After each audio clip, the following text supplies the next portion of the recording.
Bismillahirrahmanirrahim. Assalamualaikum warahmatullahi wabarakatuh.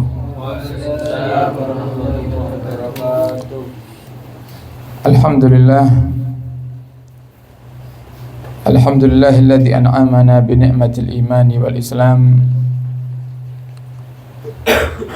wa ja'alana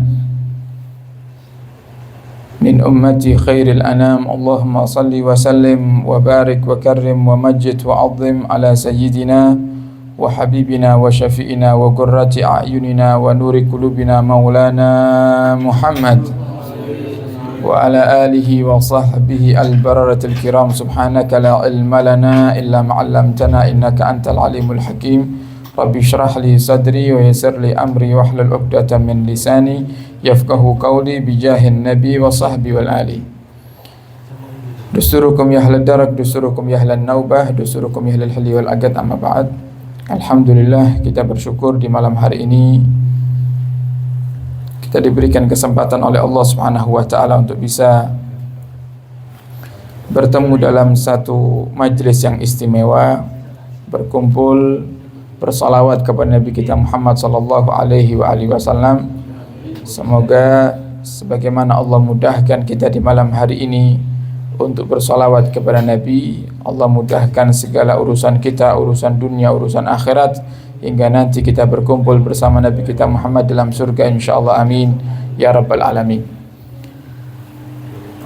Sedikit nasihat daripada Al-Imam Asy-Syafi'i di dalam kitab Diwanus Syafi'i. Imam Syafi'i itu punya satu kitab, atau Imam Syafi'i itu juga ahli di dalam bersair, yang kemudian dikumpulkan dalam satu kitab yang diberikan judul Diwanus Syafi'i. Diwan itu kumpulan sair-sair. Ada Diwanul Imam Haddad, ada Diwanus Syafi'i, dan banyak diwan-diwan yang lain. Ada satu nasihat yang indah dari Imam Syafi'i yang beliau mengatakan di dalam syairnya, Al-jahiluna wa in amwaluhum kasurat la yastawuna bi ahlil ilmi wal adabi, innal kilaba wa in albastaha dhahaban falaysa kal asadil ari anid dhahabi. Kata Imam Syafi'i, orang-orang yang bodoh itu, yang tidak mau belajar ilmu, tidak mau duduk di majlis-majlis ilmu, wa in anwaluhum kasurat, walaupun dia banyak duit, walaupun dia jadi orang yang kaya, yang sukses di dunia, maka itu semuanya percuma.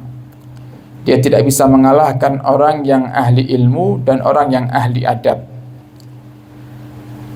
Sebagaimana kata Imam Syafi'i itu, seekor anjing, innal kilaba, seekor anjing itu, in albastahu atau in albastaha dhahaban, kalau kamu kasih pakaian yang terbuat dari emas, ya tetap anjing.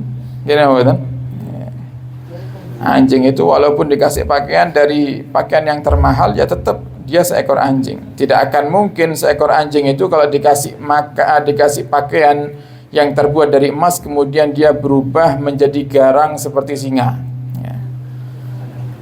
Artinya apa? Orang yang bodoh itu gak mau ngaji, gak mau belajar ilmu, dia gak akan pernah bisa menjadi orang yang bermanfaat.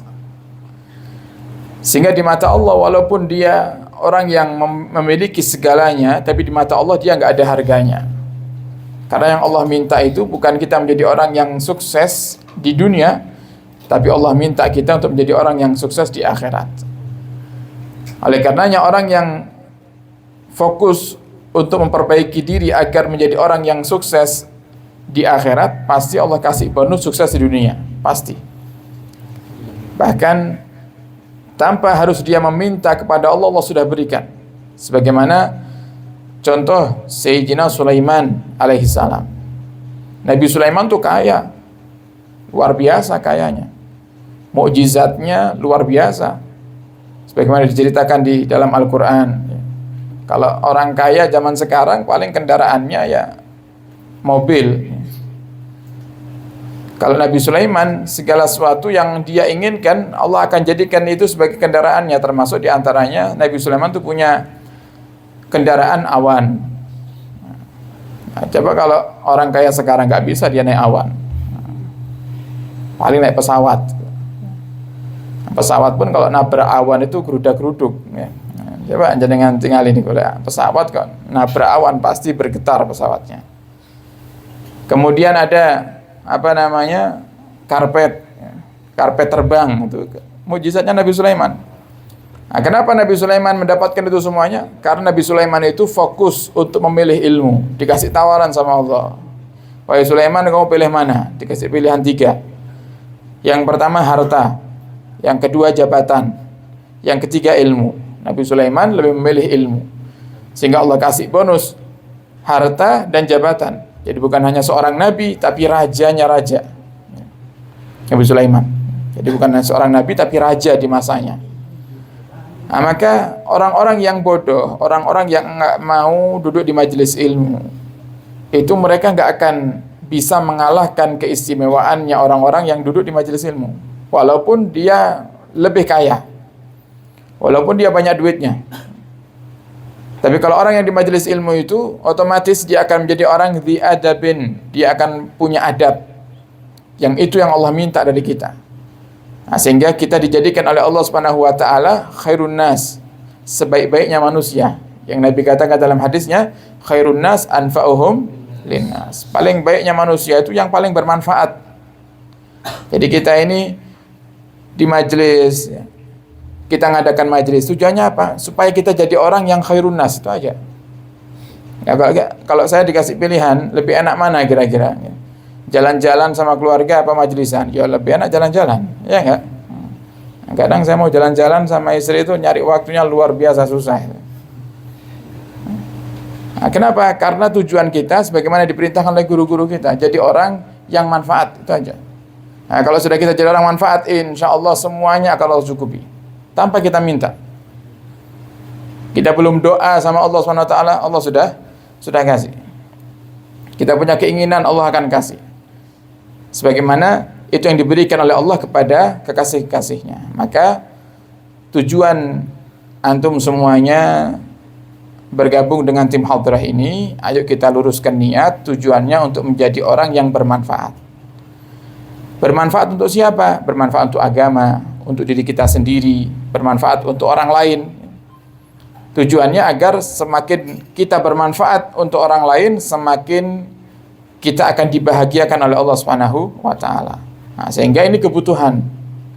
Jadi kita ke majelis antum main hadrah ini bukan hanya sekedar hiburan, tapi ini kebutuhan kita.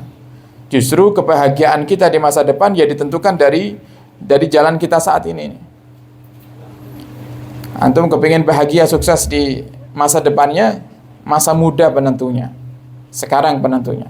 Makanya kenapa Nabi kita Muhammad memberikan jaminan keselamatan di dalam hadisnya, ada 7 golongan orang yang akan mendapatkan naungan dari Allah nanti di hari kiamat. Ada salah satu golongan itu yang Nabi sebut syabun nasa'a fi ibadatillah, pemuda yang semangat beribadah kepada Allah Subhanahu wa taala. Nah, kenapa kok dipilih pemuda? Kenapa kok enggak Nabi katakan orang tua yang semangat ibadah? Nah, kenapa? Karena kalau orang tua ibadah itu wajar. Orang kalau sudah tua kok beribadah itu wajar, memang harusnya seperti itu. Nah, kenapa? Ya sama seperti halnya orang yang lomba lari itu. Nah, mungkin ada di antara antum itu yang pernah ikut lomba, entah itu sepeda atau lari atau renang. Kalau antum kelihatan garis finish, kira-kira diperlambat larinya atau malah kenceng? Hah? Kalau sudah kelihatan wah garis finish di depan ini, kira-kira tambah diperlambat larinya atau malah diperkencang larinya? Wah, dipercepat larinya. Kenapa? Wis sedang menang kan gitu. Nah, orang yang sudah tua, nah, dia tuh sama dengan seorang pelari yang sudah kelihatan garis finishnya itu. Makanya orang tua yang ahli ibadah itu satu hal yang wajar. Tapi yang luar biasa itu anak muda ahli ibadah. Nah, kenapa? Karena kebanyakan anak muda itu merasa umurnya masih panjang. Oh, saya masih muda, saya nikmati masa muda saya. Itu rata-rata anak muda. Nah, tapi di saat masa muda kita gunakan untuk hal-hal yang positif, hal-hal yang baik, maka Nabi katakan Allah akan berikan kepada mereka naungan yauma la dhilla illa dhilluh, di hari yang tidak ada naungan kecuali naungan Allah Subhanahu wa taala. Kemudian yang dipuji sama Nabi kita Muhammad di kalangan para sahabat, yang sering Nabi puji di antaranya Sayyidina Ali. Nah, kenapa masih muda Sayyidina Ali itu? Dulu ada satu peperangan yang kemudian para sahabat di saat itu membuat parit. Parit itu seperti galian tanah membentuk seperti sungai. Tujuannya untuk apa? Karena para sahabat saat itu jumlahnya sedikit, orang-orang kafir jumlahnya banyak. Nah, supaya para sahabat tadi bisa memanah orang-orang kafir dan orang kafir tidak bisa menyerang secara langsung karena terhalang dengan parit yang ada itu. Sahabat itu memanfaatkan momen di saat itu. Nah, tapi ternyata ada satu orang kafir dengan badannya yang besar, kemudian dengan kuda yang juga besar, lari dengan kencangnya, dia kendarai kudanya, dia loncat di atas parit tadi. Kaget semua sahabat. Ini hebat ini. Kudanya bisa meloncati parit. Kuda bisa menyeberangi galian seperti sungai yang dibuat oleh para sahabat untuk supaya orang-orang kafir tidak langsung menyerang ke para sahabat. Akhirnya di saat itu si kafir itu sombong mengatakan di hadapan Nabi dan kepada para sahabat itu, siapa yang berani melawan aku? Gak ada yang berani melawan. Karena apa? Orang kafir ini sudah dikenal, badannya besar, tinggi besar, kemudian dia naik kuda yang juga kekar kudanya, dan ahli dalam bermain pedang. Tapi ada satu pemuda yang berani saat itu, satu-satunya yang mengacung, berani untuk melawan orang kafir tersebut. Siapa itu? Sayyidina Ali karamallahu wajhah. Yang kemudian di saat itu Rasulullah sampai khawatir karena ibarat tinju itu tidak imbang nih. Yang satu badan gede, yang satu badannya nggak gede. Nabi itu sampai khawatir, sampai Nabi itu berdoa minta kepada Allah agar Allah selamatkan Sayyidina Ali. Tapi dengan keberaniannya Sayyidina Ali mampu untuk menjatuhkan daripada orang kafir yang berbadan besar itu. Dipuji sama Nabi. Kenapa? Karena pemuda yang bermanfaat. Kemudian Nabi juga pernah mengisyaratkan nanti suatu hari Konstantinopel itu akan ditaklukkan oleh seorang pemuda yang namanya sama seperti namaku. Nah, siapa itu? Muhammad Al-Fatih. Muhammad Al-Fatih itu muda sekali, masih umur di atas 20, ya, belum 30, menaklukkan daripada Konstantinia itu, satu daerah yang begitu luar biasa yang dahulunya dihuni oleh mereka orang-orang kafir. Kenapa Nabi isyaratkan dan Nabi baca kejadian yang terjadinya bahkan mungkin bukan setahun 2 tahun setelah wafatnya Nabi, puluhan bahkan ratusan tahun setelah wafatnya Nabi Muhammad. Karena pemuda yang gigih yang mau berjuang untuk menggembirakan Nabi kita Muhammad dan mencari ridhonya Allah Subhanahu wa taala. Nah, maka harapan kita bermajelis seperti ini tujuannya bukan kita ingin cari validasi, kita cari pujian, kita cari pengikut, tidak. Makanya saya nggak peduli setiap di majelis itu yang hadir berapapun, nggak peduli. Nah, kenapa? Memang kita itu majlisan bukan cari jamaah, tapi kita majlisan untuk hanya sekedar memposisikan diri menjadi orang yang bermanfaat saja. Nah, kalau sudah kita bermanfaat, insya Allah Allah akan bangga dengan kita, Allah akan ridha kepada kita, sehingga Allah akan cukupi semua kebutuhan kita baik di dunia hingga nanti di akhirat insya Allah. Nah, sehingga ini nasihat buat Al-Fakir sendiri dan antum semuanya.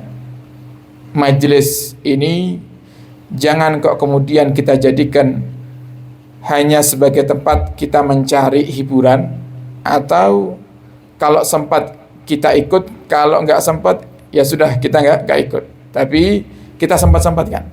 Kita sempat-sempatkan. Karena anggaplah ini sebagai kunci. Kalau seandainya kita mau berangkat pergi ke tempat kerja yang jauh dari rumah kita membutuhkan kendaraan. Anggaplah kesuksesan kita di masa depan itu ya kendaraannya majelis ilmu ini. Nah, kendaraannya berjuang ini. Nah, siapapun yang berjuang, pasti dia akan indah masa depannya. Sebagaimana dikatakan oleh Habib Ali yang maulidnya tadi kita baca, man bagha minar rasul haddan wafir falyaqa da'iyan. Yang kepingin dapat bagian besar dari Nabi Muhammad, dibanggakan oleh Nabi Muhammad, maka jadilah kamu seorang da'i. Da'i itu bukan hanya ceramah, antum semuanya ini da'i. Da'i itu orang yang mengajak kepada kebaikan. Nah, coba kira-kira antum bayangkan kalau di majelis asyifa gosidahannya nggak pakai hadrah, enak nggak kira-kira? Sidana Nabi nggak pakai hadrah, ngantuk orang-orang. Berarti antum juga pejuang gitu. Jadi da'i itu ya di Indonesia, da'i itu dikatakan orang yang ceramah. Ya. Tapi da'i itu bukan orang yang ceramah saja. Da'i itu semua yang berjuang, semua yang ikut andil di dalam dakwahnya Nabi Muhammad itu disebut da'i. Jadi antum mukul hadrah, yang vokal, yang mempersiapkan acara, yang membantu acara, semuanya da'i. Maka orang yang menjadi da'i, penerus dakwahnya Nabi kita Muhammad itu, yang pertama dia menggembirakan hatinya Nabi. Nah, kalau sudah menggembirakan hatinya Nabi, pasti Allah akan gembirakan dia. Karena kuncinya ridhanya Allah itu ada di dalam ridhanya Nabi kita Muhammad sallallahu alaihi wasallam. Makanya sampai Nabi itu dikatakan di dalam satu makalah, kalau bukan karena Nabi Muhammad, Allah itu nggak akan ciptakan kita semuanya ini. Jadi kuncinya Nabi Muhammad. Jadi kita kalau taat kepada Nabi, kita membanggakan hati Nabi Muhammad, maka Allah akan bangga kepada kita. Allah katakan dalam Al-Quran, Qul in kuntum tuhibbunallaha fattabi'uni. Kalau kamu ngaku cinta kepada Allah, taat kepada Allah, maka ikuti Nabi Muhammad. Jadi kita majlisan, main hadrah, qasidaan, ini bukan hanya sekedar untuk mencari hiburan atau mencari kesibukan di tengah-tengah waktu kosong, tapi kita ingin menjadi orang yang bermanfaat. Nah, sehingga ayo tata niat, jangan hadirnya kalau cuman sempat saja, tapi ayo kita sempatkan untuk hadir. Nah, jadi dibalik, kalau yang biasanya ya sempat saya tak hadir, nah, dibalik sekarang saya harus menyempatkan diri untuk hadir. Nah, jadikan ini sebagai ajang kita untuk menjemput ridhanya Allah. Semoga Allah dengan kita berjuang ini mempermudah segala urusan kita. Antum semuanya diberikan rezeki yang lancar, diparingi keluarga yang bahagia, kamu dikabulkan segala hajat, dan di Allah Subhanahu wa taala bahagiakan di dunia hingga nanti di akhirat insyaallah. Semoga Allah berikan keistiqomahan kepada kita semuanya. Allah jadikan kita semuanya dai-dai, pejuang-pejuang yang ikhlas, dan semoga kita termasuk yang dibanggakan oleh Nabi kita Muhammad sallallahu alaihi wasallam, yang punya hajat dikabulkan semua hajatnya oleh Allah, yang sakit diberikan kesembuhan, yang sempit rezekinya dilapangkan, dan semoga orang tua kita semuanya diberikan panjang umur dalam ketaatan serta sehat walafiat, diberikan rezeki yang banyak, halal, barakah. Allah jauhkan kita dari yang haram, Allah dekatkan kita dengan yang halal, dan semoga Allah Subhanahu wa taala takdirkan kita semuanya nanti suatu hari bisa ziarah Makkah dan Madinah, dan ziarah Nabi kita Muhammad sallallahu alaihi wasallam ala hadhihi niyyah wa ala kunniyatin salihah bi jahin nabi wa al nabi la hadratin nabi sallallahu alaihi wasallam. Bismillahil Fatihah.